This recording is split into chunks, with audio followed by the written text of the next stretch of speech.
Hello mga kabarya, welcome again dito sa channel natin, All Coins PH 1611 pa rin mga kabarya. Now, ito yung barya again sa bansang Australia.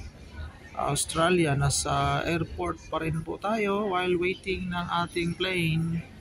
So, going to Melbourne.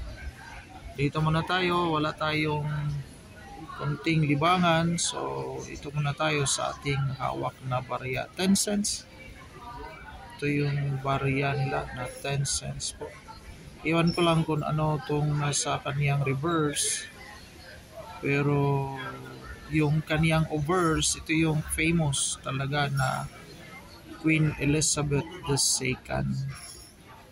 For the year 1997.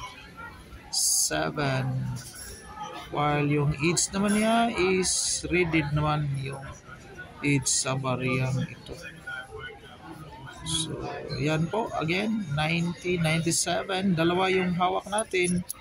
Ito yung isa, 1994. So, at least may hawak tayo na barya sa bansang Australia. So, yan po. At least may hawak tayo na barya sa dito sa kanila. And God bless and enjoy.